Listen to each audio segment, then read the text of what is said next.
Thank you. Yes. My name is Anita. I'm really glad to be here. I hope you all have enjoyed your day so far. I'm here because I have a story to tell, and I want to share that one with you. And this story actually started all the way back in 1993, and that is a long time ago.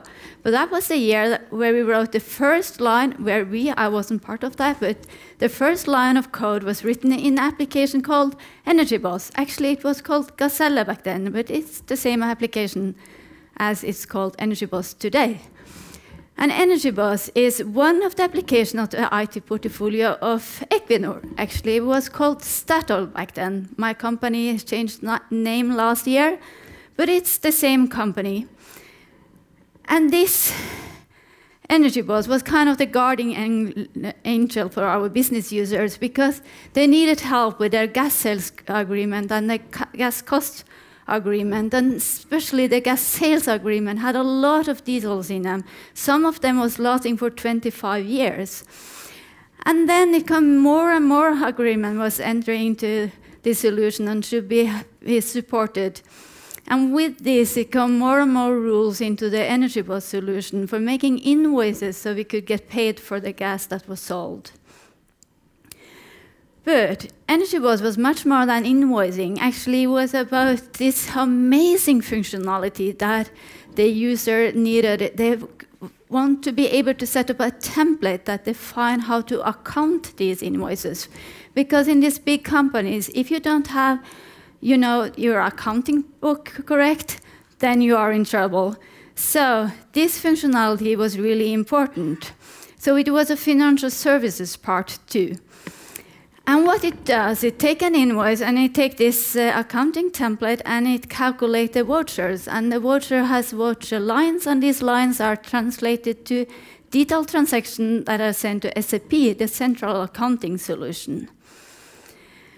And we have this team that was working with this solution, and it was a really stable team, and it were working closely with the business, learning about the business, and at the same time adding more and more information and rules into the solution.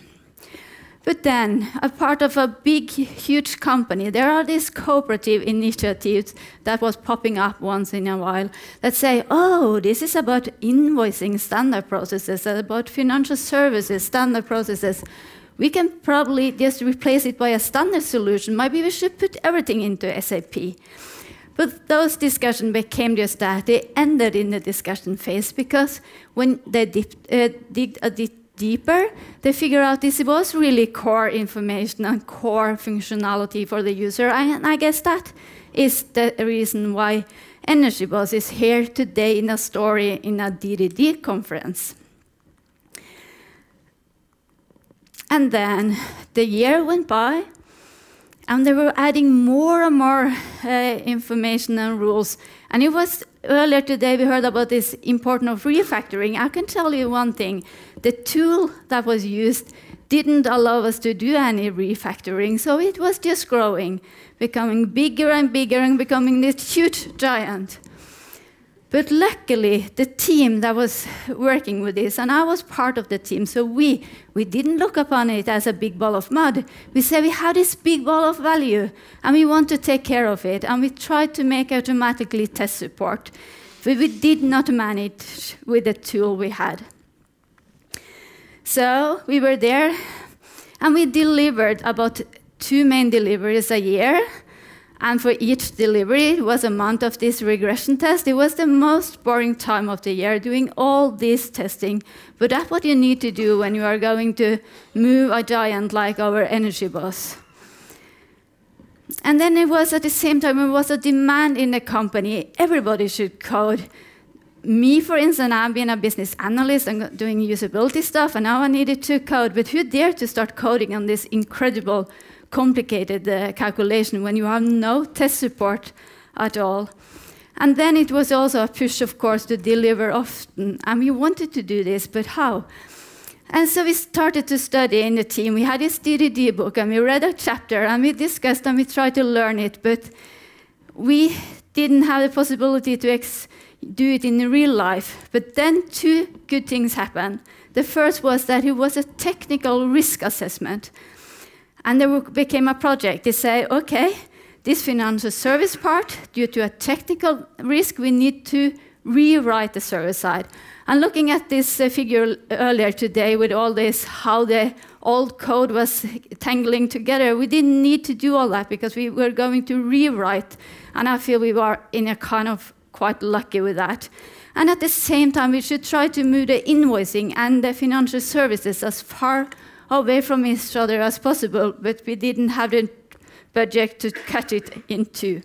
So the one good thing was this project. The other good thing was that we got a new tech lead. Her name is Ellen Lippe, and she knows DDD. Actually, she loves DDD. And when she was talking about DDD in combination of behavior-driven development and the feature test, as was discussing here now, well, then she had this star in her eyes, and we made a commitment in the team. The new project should be all about this, using these techniques. And we were with good faith, because even though we didn't have any real experience from real projects, the rest of us, Ellen Lippe had. She had worked with other DDD experts in other DDD projects at Equinor, and she wanted to learn. She wanted to share and kind of pull up this learning ladder. And the rest of us team, we have been working there for so many years, so we had this business competence. And I guess we all know that knowing the business, it's so good starting point for doing DDD. So we knew we had a good possibility for pulling it off. So we started out. How can DDD help us? Well, we needed in one or other way to split this giant. And I guess we have heard about the bonnet context many times today, but it is really, in a real project, it's so important. And we could actually take this step back. We can look at the business. We knew the business, and we didn't need to think about the old code since we were going to rewrite, as I said. So we could actually do this and figure out the right pieces to carve out. That was kind of quite easy for us. Finally, we can use our experience that we had for years and years and use those. We knew what part of the solution, the old solution, was changing kind of together. We knew the business and their sub part. So this one was quite easy. But we did feel the heavy burden of having a legacy solution and being inside the frames of a project. Because when you put things into modules, there is a cost there. The cost is that these modules need to play together. And one thing was to do that for the new ones, but we needed the old part to play together with the new stuff, and that was really demanding and might be the hardest part of this project. And then, of course, we have this information, an old giant of application. I promise you, the figure we show of I think it was a database earlier today, that is kind of nothing compared to the database we had that had been growing from 1993 to 2014. That was the time that this project started. And we wanted to split it so everyone in context has its own information. And we did this conceptually and sometimes even technically, but not every place. One thing that we didn't have a budget for doing it. The other thing that was, well, if we take away one leg of our giant, he can't fall over. So the old solution needed to find the information in the same place as it had always been. So we have kind of our rainy part related to this part of the splitting and the communication between these boundaries. But then I don't think it's fair to blame DDD for this. It was more the compromise we needed to do inside this project. And at least DDD with the bonnet context helped us to carve out the right pieces. And we did that quite right with the first try, and it was a huge help for the rest of the project. So we had this bonnet context, the big one and small one and different sizes. And we had meetings with our customers. We had drawing on the whiteboard. We had discussion on everything. We needed to be updated on our users' view of the system. And when I say users, I mean our expert users, and they are also our domain expert. We needed to know what part of the old system worked well, where do they want enhancement. Even this was a rewrite, we did some enhancement. And finally, was it any part they didn't need so we could throw it away? And we started out, for instance, what should we picked something to start on, and we had something we call a financial basis calculation. It is an aggregation of a set of forecast invoices or a set of invoices with the purpose of doing the voucher calculation and doing the accounting correct. So we needed to discuss where in our landscape of bonded context does this fit. And when we have placed it in the right place, we could start discussing around the boundaries. And then when we know what to solve, because that is always important, and where to solve it, we could do the details. And as I said, Ellen Lippe has this star in her eyes when she was talking about domain-driven design, or we called it feature test. So we were using that. So what we did was to make these examples. And we tried to focus on writing it in the language of the domain expert, so we could use it to form our domain model. And it was such a joy to work that way for our big calculations, because in the old days, we already always needed to do the complete calculation in kind of one go, and then it gets complicated. And when you do the last part, you break something of the rules that you implemented earlier. But doing it this way, we could enter 10 feature tests, and we implemented them. And then we could collaborate some more and write some more feature tests and implement them, because that was the freedom we had. And since we chose to implement our feature tests to make them our highly lowered safety net, that was automatically testing. We knew when we entered the last rule of a calculation that all the previous rules are still up and working, and that was really important for us. So I call it feature-driven calculation implementation, and that's only my wording, but it is really, for this kind of implementation, it has helped us a lot. And we have a lot of those huge calculations.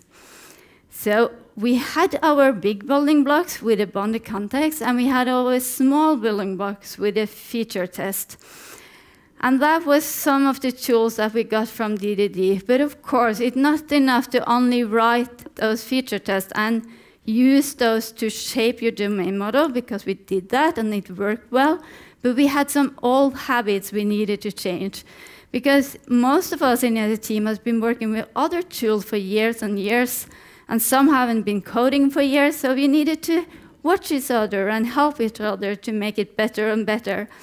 So the one thing goes without saying, when you're doing domain-driven design, you should keep your domain rules in the domain. But anyway, our old tool kind of mixed this. We didn't have these clear layers. So we saw with one of our first bonded contexts that some of the rules was kind of finding its way out from the domain. And when that happened, if you look into the domain to see how something is solved, you don't see the complete picture. And it also gets harder to solve new problems. So we identify it, we fixed it, and then luckily it was a habit that was really easy to get rid of. So it didn't become a big problem. And then you have to write code so the domain language is visible. So what do I mean by that? Well, if you look at two alternatives, I can say alternative one, I can say go from the hotel, the speaker hotel, to the conference venue. Or I could explain the same thing to say go 10 steps and turn right, go 5 steps, turn left. I can write the instruction. And this alternative B is the way that we have been written code for years and years, because the old legacy was not object-oriented at all. So we have been written this instruction, and if you start doing that, when you're doing DDD, you see that the language in your domain model becomes really invisible. And we want to use visible language. We want to use the word from our business. So that was something we worked quite a lot with, and we needed to watch each other back and remember change the style. And of course, this is nothing that is only for DDD, but for us it was important to do it right in order to make really strong domain models. And then we start solving. DDD is about solving the problem in the domain first, not being distracted with technical things, trying to do that later. Just figure out how to solve the problems. And we were really good at understanding the users, understanding their problems from before. But when we implemented it, we had this tendency to start with something technical things, a component that we could solve. And we did that once or twice for this project too. We started on this technical level, and that wasn't good, of course, because until we had solved the problem in the domain model, as we should do, well, then we didn't need a technical component, at least not the way it was implemented. But that was also one of the easy habits to get rid of. And then, as I said, the feature test, that was the ones that really helped us shape our domain model the most. But we also had to watch, in addition, to make sure that all the domain rules stayed in the domain. We had to make sure they appear on the right place. So what do I mean by that? Well, assuming that we have these check debit credit rules on our vouchers, and we have a scenario related to that, and we should implement it. We saw there was and if you have in your domain model, you have a list of voucher, you have a voucher, and you have a voucher line. So where should it go into? We saw this tendency that maybe you put it into the voucher list instead of the voucher, a tendency to not actually put it into the right domain object. So we work with that too, trying to understand where in our domain model should this concept be implemented. And I mentioned this, even though it's a detail, because for us, we saw by focusing on these details and have guidelines for how to think and what to look for, we managed, as the years went by, because this was a project from 2014 until 2018, we managed to make our domain model, it was easier to make this, the good domain models. So all together, the hard part became luckily less hard as the time went by. So to summarize that part, the bonded context, it was said here before, you absolutely need it. If you are going to break up a legacy application like this, at least we absolutely needed it. We had a feature test, and that helped us a lot. So today I'm a part of the DevOps team that really are sitting and having this legacy application. And the promised land of DDD, I think it's such a good place to be. And why is that? First of all, we can deliver now. Often we have the automatically test support.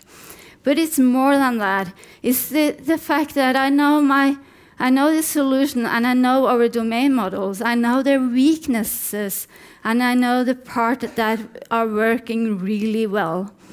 And then when we get something we need to do, a new feature, a new enhancement, or maybe a bug fix, we can discuss and reason in our team, in our model, what is this related to the part that is weak, so we should enhance it and do the refactoring.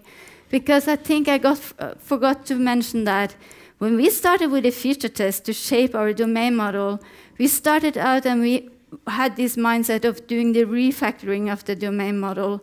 And we did that actually by skipping the unit tests. We just had this feature test, so it should be easy to refactor without needing to have the test to stand in your way.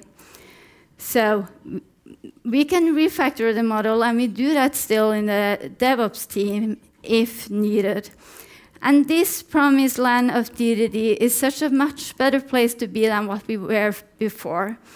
And the fact that we managed to pull this off in bonded context after bonded context with our sometimes incredible, complicated calculation, it makes me believe that DDD gave us the real power that was needed.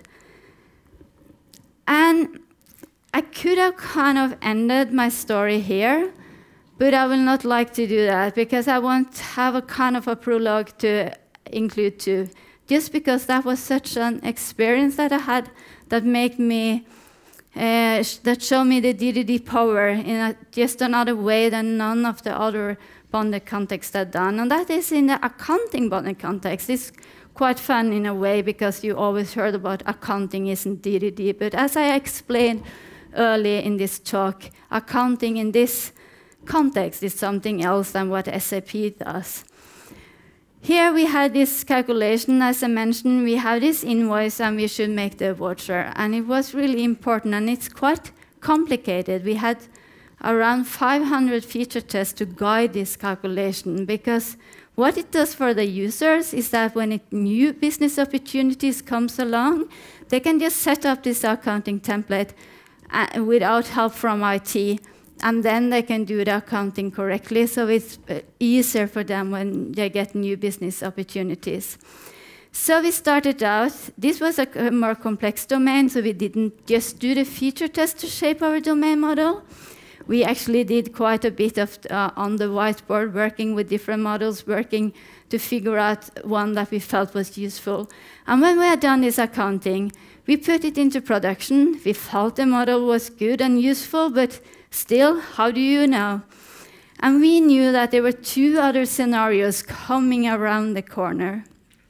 One of those scenarios was that the financial basis, as I said, that was the aggregate of a set of forecast invoices, for instance, should also be part of this voucher calculation. And an important part here was that even though at the time of implementation, the voucher calculation for invoice was just a subset of the rules. It was a demand from the business that all the rules we put into this should be possible to use in all three scenarios. So we needed to evolve the same model here. And they wanted more accounting power. Before it was just one accounting template for the financial basis, but now they wanted to make possible to have a set of those accounting tables. And we were sitting there, I was so wondering, is it possible actually, just because we did DDD, we form our domain model based on the business, and when the business comes with new requirement, is it possible that they will fit in? And what happened? It was so smooth, and it was just like this. Come with the requirement. It was like as Alberto was saying, it was like the domain model was sitting there waiting for this extra requirement. And I didn't know that this has a word, but I learned from Alberto that there is a state, and that state was amazing. And we had more requirement. We had the third scenario. It was when the invoice is split, so Statoil get his part, and Equinor get his part. I need to explain that a bit more. You see, in Norway, the Norwegian government actually owns part of the fields, meaning that some of the gas that is produced is owned by the government, but since they clearly has other things to do than finding a gas customer, making track of all the rules in the gas agreements, making the invoices and so on, Equinor has this special role of handling the gas market share that is owned by the government. So what the energy bus does is really it takes the invoice and it split it into two, so we know what part is for Equinor or what part is for the state or the government. And this should also be accounted. And once more, it was like, come on, come with a requirement. And it just fit into it really, really smoothly. And that experience is something of the most amazing experience I had for years and years, and especially since this was a solution I have been working with for many years, and I'm so convinced that if we have implemented this more technically, just figure out a way to solve the problem, but not taking into account a domain model that's reflecting the business, I do not believe that it would have ever happened. So that was really amazing. And this was also the part of the domain that was really in the heart of our software. So the reason why I said yes to come here and share this story with you, well, it was actually this amazing experience back here. Because I want you all to know that DDD can be used in real projects.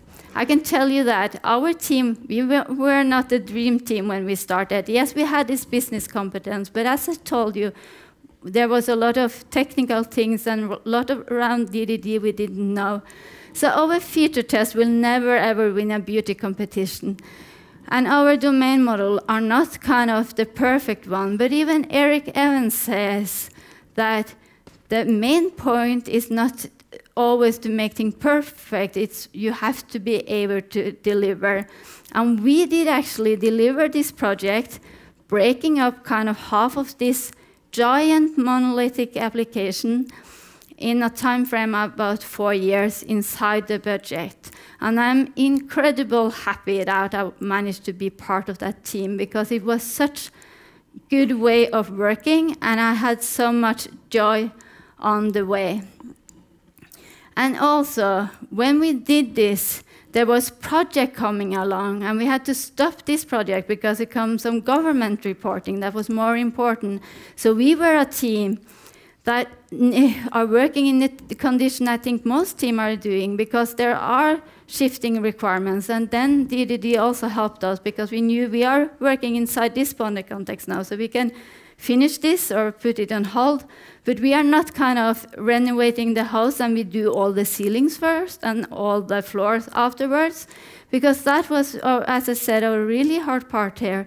It was to have this monolithic application up and running the whole time. It's like when you renovate your house and you demand the same level of comfort, because our business users demand just that. They demand the old solution up and running. Of course they do, because that was the one that gave them value in their daily work. So I hope you all will have projects on your own where you manage to do this, and that you all one day will get this experience. Come along, come with the rest of the requirement. Thank you.